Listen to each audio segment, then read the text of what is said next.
আসসালামু আলাইকুম এভরিওয়ান। অদ্ভুত তোমার মায়া গল্পের 12 নম্বর পার্ট। তো চলো বেশি কথা না বলে গল্প শুরু করা যাক। প্রহর স্টোর রুম থেকে বেরিয়ে চলে আসে ড্রয়িং রুমে। সোফায় বসে আছে সবাই। মেয়ের দুজন কিচেনে রয়েছে, রাতের খাবার রান্না করছে তারা। প্রহর এসে মায়ের সামনে দাঁড়ায়। ছেলেকে নিজের সামনে তালগাছের মতো দাঁড়িয়ে থাকতে দেখে ভ্রু কুঁচকে তাকায় মেহারি চৌধুরী। কিছু বলবি? কি? ভাইয়ের হুইল চেয়ারটা কোথায়? কেন, ওটা দিয়ে কি কাজ? ভাই চাইছে। কেন? ভাইকে গিয়ে জিজ্ঞেস করো, এখন দ্রুত বলো ওটা কোথায়। কর্নারে গেস্ট রুমে আছে। ওখানে কেন? তো কোথায় থাকবে? প্রহর কথা না বাড়িয়ে গেস্ট রুমের দিকে এগিয়ে যায়। রুমের ভেতর থেকে বের করে নিয়ে আসে ইলেকট্রনিক হুইল চেয়ারটা। কাপড় দিয়ে ঢেকে রাখার কারণে একটু ধুলোবালি লাগেনি, আগের মতো নতুনই রয়েছে। চেয়ারটা নিয়ে ভাইয়ের রুমে ঢোকে। উদয় ডোরের দিকেই তাকিয়েছিল। দেরি হওয়ার কারণে মেজাজ দেখিয়ে বলে, এত সময় লাগে একটা চেয়ার নিয়ে আসতে? প্রহর ভাইয়ের মুখের দিকে তাকায়। সারাদিন ভালোভাবে থেকে এখন এমন করছে কেন? সেরকম কিছু তো হয়নি। নাদিয়াও রুমে নেই, এমন খ্যাপাটে হয়ে আছে কেন? শুধু শুধু রাগ দেখাচ্ছে। ভূত টুত ভর করেছে কিনা কে জানে। প্রহর বলে, তোমার কি হয়েছে বলো তো? উদয় খেকি দিয়ে বলে, কি হবে? না কিছু না। ওয়াশরুমে যাবে? না। কফি খাবে? না। কোনো কিছু লাগবে? না, যা আমার চোখের সামনে থেকে। প্রহর তাকিয়ে থাকে ভাইয়ের মুখের দিকে। উদয় রেগে নিচের দিকে তাকিয়ে আছে। তোমার ফিজিওথেরাপি করতে হবে। উদয় বলে, দেরি আছে। প্রহর বলে, এখনই করো। উদয় ধমক দিয়ে বলে, তুই যাবি? প্রহর না গিয়ে বড় ভাইয়ের পাশে বসে। দুই হাতে ভাইকে জড়িয়ে ধরে বলে, কি হয়েছে তোমার? মন খারাপ? কি হয়েছে বলো আমাকে। উদয় বলে, জানি না, ভালো লাগছে না, তুই যা। প্রহর বলে, কি হয়েছে বলো আমাকে। উদয় ভাবতে শুরু করে ওর কি হয়েছে। কি হয়েছে নিজেই জানে না, এমনি এমনি রাগ হচ্ছে, কোনো কারণ খুঁজে পাচ্ছে না। শুধু শুধু তখন থেকে রাগ বাড়ছে হু হু করে। বাইরে যাবে? উদয় বলে, না। চলো, ভালো লাগবে। উদয় চুপ করে থাকে, যাবে কি যাবে না ভাবতে থাকে। সিদ্ধান্ত নেয় যাবে না। প্রহরের মুখের দিকে তাকিয়ে বলে, ফিজিওথেরাপির নামে টর্চার শুরু করে দে। ভাইয়ের কথা শুনে হেসে ওঠে প্রহর। ফিজিওথেরাপিকে উদয় টর্চার নাম দিয়েছে। ব্যায়ামের নামে এক প্রকার টর্চারই চলে ওর উপর দিয়ে রোজ 2 বেলা। এশার নামাজ আদায় করে নেয় নাদিয়া। উদয় বেডে বসে বসে নাদিয়ার নামাজ পড়া দেখলো। বেশ সময় দিয়ে নামাজ পড়লো নাদিয়া। জায়নামাজ ভাঁজ করে বেডের দিকে ঘুরতেই দেখে উদয় ল্যাপটপ স্ক্রিনে তাকিয়ে আছে।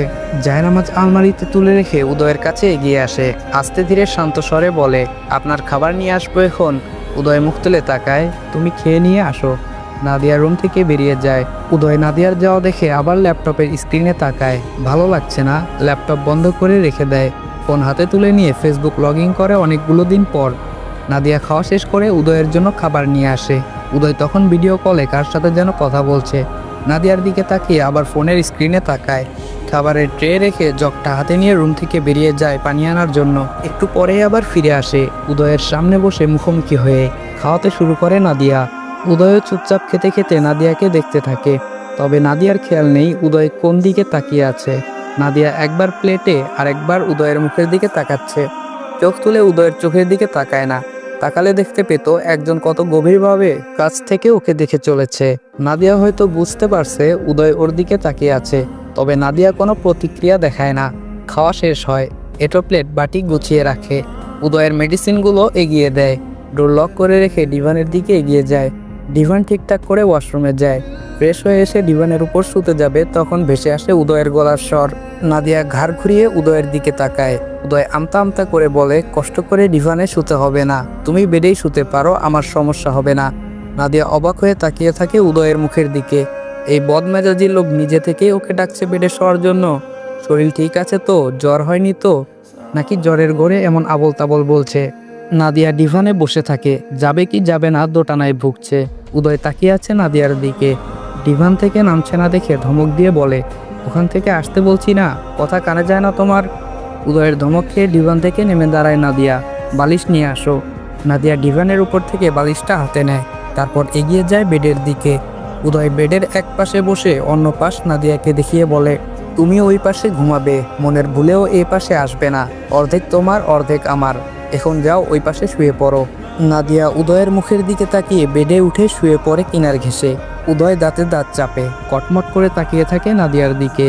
ওই পাশে শুতে বলেছি বলে কি কিনার ঘেঁষে শুতে বলেছি? ঘুমের ঘোরে বেড থেকে পড়ে গেলে তো মাজার হার একটাও আস্ত থাকবে না। এদিকে চেপে শোও। নাদিয়া উদয়ের রাগী গলায় বলা কথা শুনে এক হাত চেপে আসে ওর দিকে। তবুও দুজনের মাঝে প্রায় 2 হাতের দূরত্ব। উদয় লাইট অফ করে ড্রিম লাইট অন করে শুয়ে পড়ে। দুজনেই চুপচাপ দুই পাশে শুয়ে আছে।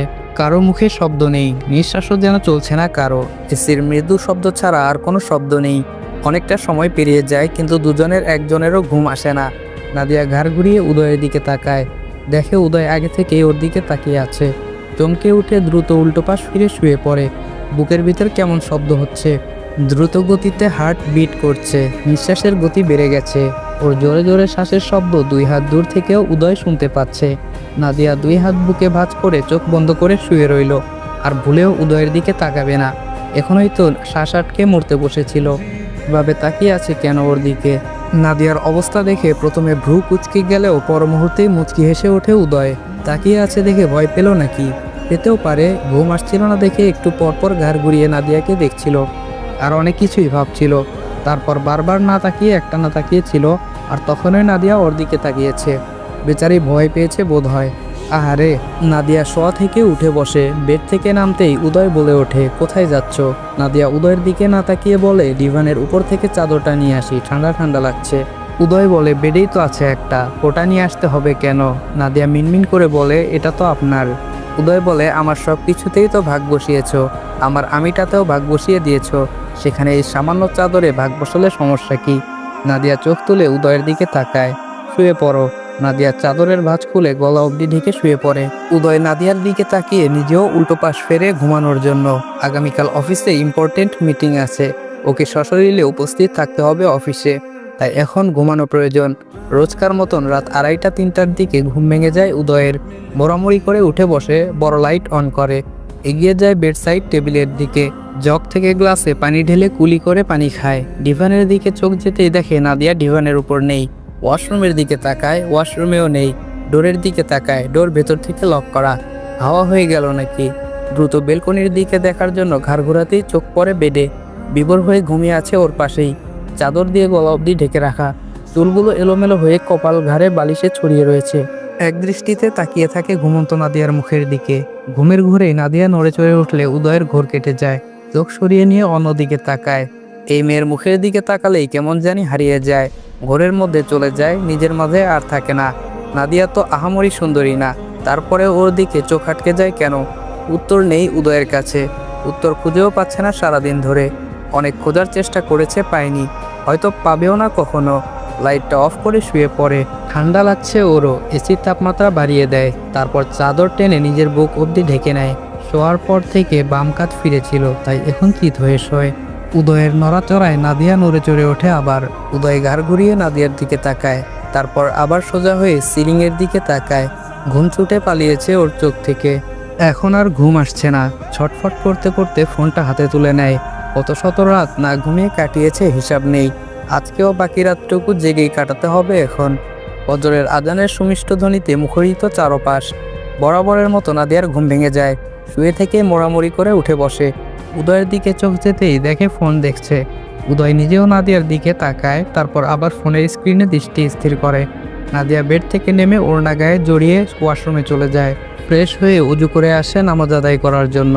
লাইট অন করতেই চোখ মুখ কুঁচকে নেয় উদয়। নাদিয়ার দিকে তাকিয়ে ফোনটা পাশে রেখে চাদর টেনে মাথা অবধি ঢেকে নেয়। একটু পরে চাদরের নিচ থেকে মাথা বের করে নামাজরত নাদিয়ার দিকে তাকায়। অনেকগুলো দিন পেরিয়ে গেছে, নামাজ পড়া হয় না। মাঝে মধ্যে রুমে বসেই নামাজ আদায় করে। মন মেজাজ বিক্ষিপ্ত হয়ে থাকে সব সময়, তাই বেশ কয়েকদিন ধরেই নামাজ আদায় করা হয় না। আজকে নাদিয়ার নামাজ আদায় করা দেখে ওরও নামাজ আদায় করার ইচ্ছে জাগে। শোয়া থেকে উঠে বসে, অপেক্ষা করতে থাকে নাদিয়ার নামাজ শেষ হওয়ার। নাদিয়া নামাজ শেষ করে যায় নামাজ ভাঁজ করতে গেলে উদয় ডেকে ওঠে। নাদিয়া উদয়ের দিকে তাকায়, এদিকে আসো। নাদিয়া জায়নামাজটা ওভাবেই রেখে উদয়ের কাছে এগিয়ে যায়। বলুন। উদয় বলে, ওয়াশরুমে যাব। নাদিয়া স্টিকটা উদয়ের হাতে দেয়, ডান পাশ থেকে নিজে ধরে। স্টিক আর নাদিয়ার উপর ভর করে ওয়াশরুমে প্রবেশ করে। কয়েক মিনিট পরেই নাদিয়ার নাম ধরে ডাকে উদয়। ডোর খোলাই ছিল, নাদিয়া নক করে ভেতরে প্রবেশ করে। উদয় কমোডের ঢাকনাটা বন্ধ করে পাশেই একটা চেয়ারে বসে আছে। ওয়াশরুমের ভেতরে উদয়ের জন্য 2টা চেয়ার রাখা হয়েছে, একটা কমোডের পাশে, অন্যটা শাওয়ারের কাছে।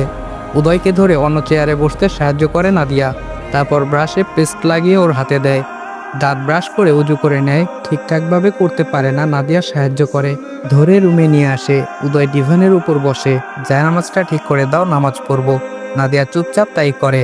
উদয়কে ধরে জায়নামাজে বসায়। উদয় বসে বসে নামাজ শুরু করে। নাদিয়া দাঁড়িয়ে দাঁড়িয়ে উদয়কে দেখে কিছু সময়, তারপর বেডের কাছে এগিয়ে আসে। বেডের চাদর ভাঁজ করে বেড গুছিয়ে নেয়। উদয়ের নামাজ শেষ হওয়ার জন্য বেডে বসে থাকে। উদয়ের নামাজ শেষ হয়। অনেকগুলো দিন পর নামাজ আদায় করে ভালো লাগছে। ঘাড় ঘুরিয়ে নাদিয়ার দিকে তাকায়। স্টাডি টেবিলের উপর আমার কোরআন শরীফটা আছে, একটু এনে দাও তো। নাদিয়া বেড থেকে নেমে স্টাডি টেবিলের কাছে এগিয়ে যায়। কোরআন শরীফটা হাতে তুলে নেয়। উপরে বালি জমে গেছে বোধ হয়, অনেকগুলো দিন ধরে খোলা হয় না। নাদিয়া খেয়াল করেনি এখানে কোরআন শরীফ আছে। উদয়ের কোনো কিছুতেই খুব একটা হাত দেওয়া হয় না, ভয়েই দেয় না ভুল করে কোনটা ধরবে আর রাম ধমক খাবে। উদয় আগেই বলেছে ওর কোনো কিছুতে নাদিয়া পারমিশন ছাড়া যেন হাত না দেয়। উপরের বালি ঝেড়ে ওড়না দিয়ে মুছে পরিষ্কার করে দেয়, তারপর উদয়ের সামনে রাখে। উদয় চাইলেও ডান হাত দিয়ে কোরআন শরীফ খুলতে পারবে না, তাই বাধ্য হয়ে দুই হাতের ব্যবহার করে। নাদিয়া পাশে দাঁড়িয়ে থাকে। এর আগে যতটুকু পড়া ছিল তারপরের অংশ থেকে পড়া শুরু করে। উদয়ের কোরআন তেলাওয়াত শুনে অবাক হয় নাদিয়া। অসাধারণ কণ্ঠ আর অসাধারণ সুর। নাদিয়া চোখ বন্ধ করে তেলাওয়াত ফিল করতে থাকে। দেখতে দেখতে প্রায় আধা ঘন্টা পেরিয়ে যায়। উদয় তেলাওয়াত বন্ধ করে। নাদিয়া চোখ খুলে তাকায়। এতক্ষণ যেন অন্য জগতে ছিল। নাদিয়া ভাবতেই পারেনি উদয় এত ভালো কোরআন তেলাওয়াত করতে পারে। কোরআন শরীফটা আগের জায়গায় রেখে দিয়ে আসো। নাদিয়ার দিকে তাকিয়ে কথাগুলো বলে উদয়। নাদিয়া কোরআন শরীফের রেহাল আগের জায়গায় রেখে দিয়ে আসে। তারপর উদয়কে ধরে বেডে নিয়ে আসে। নাদিয়া আস্তে ধীরে বলে, আপনি তো অনেক ভালো কোরআন তেলাওয়াত করতে পারেন, কণ্ঠস্বরও অনেক সুন্দর আপনার। উদয় বলে, ওই আর কি, ছোটবেলায় শিখেছিলাম। মাঝে মধ্যে তেলাওয়াত করা হয়, তবে সবসময় না। জানালা খুলে দাও, বাহিরের আলো ফুটে উঠেছে। নাদিয়া জানালার দিকে তাকায়। সকাল হয়ে গেছে। এগিয়ে গিয়ে জানালার পর্দা সরিয়ে থাই গ্লাস খুলে দেয়। সকালের নির্মল ঠান্ডা বাতাস রুমে প্রবেশ করে। নাদিয়া ডোর খুলে রুম থেকে বেরিয়ে যায়। উদয় অপেক্ষা করতে থাকে প্রহরের জন্য। একটু পরে এসে ফিজিওথেরাপি শুরু করবে। আজকে মনটা ফুরফুরে লাগছে, এখন আর রাগ হচ্ছে না। কালকের মতো অদ্ভুতভাবে মনটা পরিবর্তন হয়ে গেছে আজ। উদয়ের ভাবনার মাঝে রুমে প্রবেশ ঘটে প্রহরের। হাসি মুখে এগিয়ে আসে ভাইয়ের কাছে। Good morning bro. উদয় বলে, গুড মর্নিং। প্রহর বলে, কেমন আছো? উদয় বলে, আলহামদুলিল্লাহ ভালো, তুই? প্রহর বলে, আলহামদুলিল্লাহ আমিও ভালো। প্রহর তীক্ষ্ণ দৃষ্টিতে তাকিয়ে থাকে ভাইয়ের দিকে। আজকে আর রাগি রাগি লাগছে না, মন মেজাজ আজকে বোধহয় ভালো। উদয়ের ম্যাসাজের জন্য তেল নিয়ে আসে। ভাইয়ের সামনে বসে দুই পা তুলে পরনের ট্রাউজার উড়ুর উপরে তুলে নেয়। ডান পা আগে ম্যাসাজ করতে শুরু করে। অফিসের মিটিং নিয়ে কথা শুরু হয় দুজনের মাঝে। কথা বলতে বলতে ম্যাসাজ করা শেষ হয়ে যায়। ডক্টরের কথা অনুযায়ী ফিজিওথেরাপি করায়। উদয় ডান হাতের আঙ্গুলগুলো নাড়াচাড়া করার চেষ্টা করে, তবে খুব একটা লাভ হয় না। আগের মতোই কুঁকড়ে আছে, তবে আগের চেয়ে একটু নরম হয়েছে। আগে যেমন শক্ত হয়ে থাকতো, এখন তেমন শক্ত হয়ে থাকে না। পুরো বডির কিছুটা উন্নতি হয়েছে আগের থেকে। নাদিয়া কিচেনে এসে থালা বাসন ধুতে শুরু করে। মেড দেখতে পেয়ে দ্রুত নাদিয়ার হাত থেকে থালা বাসন কেড়ে নেয়। কি করছেন ম্যাম, আপনি এগুলো ধরছেন কেন? নাদিয়া বলে, ধুলের সমস্যা কোথায়? মেড বলে, ধোয়ার জন্য আমরা আছি ম্যাম। বড় ম্যাম দেখলে রাগারাগি করবে, আপনি সোফায় গিয়ে বসুন, আমরা কাজ করছি। নাদিয়া কিছু বলবে তার আগেই অন্য একজনের গলার স্বর ভেসে আসে। মেড সহ নাদিয়া সেদিকে তাকায়। উদয়ের চাচাতো বোন চৌধুরী বাড়ির ছোট মেয়ে রুষা ব্যঙ্গ করে বলে, আসসালামু আলাইকুম এভরিওয়ান। অদ্ভুত তোমার মায়া গল্পের 12 নম্বর পার্ট এখানে শেষ করলাম। ভিডিওটা ভালো লাগলে লাইক করে দিও এবং চ্যানেলে নতুন হলে সাবস্ক্রাইব করতে ভুলবে না। তো আজকের জন্য এতটুকুই। সবাই ভালো থাকবা, সুস্থ থাকবা। আল্লাহ হাফেজ।